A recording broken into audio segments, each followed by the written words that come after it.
making the effort. As I mentioned, my name is Mariam. I'm a naturopath.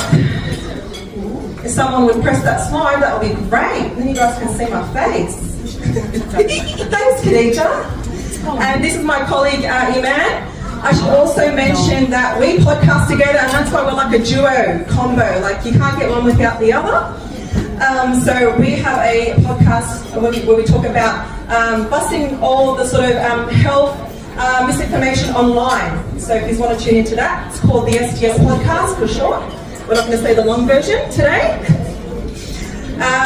Also, I should mention that we were kind of like, Iman has just had a baby, first time mum, like it's hard, like she deserves a round of applause for that. She's really nervous, you know, and so like just letting the nerves out. It's okay, we all got life commitments, well, most of us are mums here.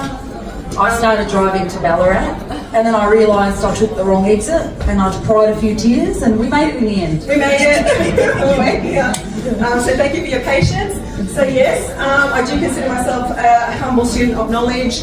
A naturopath, of course, as mums, we all wear different types of hats. You know, but one of the hats happens to be a naturopath, you know, that's where my degree is at. I also do hijama on the side. So if anyone wants hijama, it's a long drive, but, you know, might be worth it. I'm pretty good. Okay, so Wafat did a lovely job of sort of opening up and sort of briefing what we're going to talk about today and what I'm going to talk about today. So I'm going to actually just expand on some of the things that she's mentioned. You can go to the next slide, love. Thank you.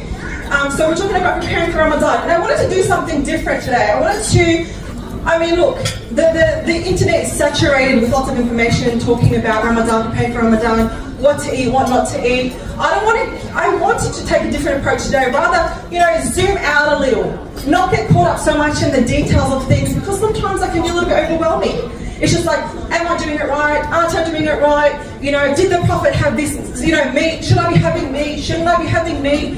And so I wanted to take the confusion out of that and really just zoom out a little bit so we can take this Ramadan, approach it differently, and really create that sort of mindset that's going to be beneficial and helpful to us. So that's where I'm going with this talk. I also want it to be quite interactive. I don't want to just be talking at you. So I am going to ask a few questions.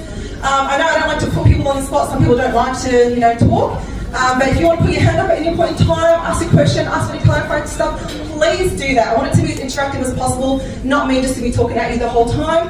And so I'm going to start off with a question, which is, what are some things that you've done either this Ramadan or last Ramadan where you said, this is going to be the Ramadan for me. These are the things I'm going to do.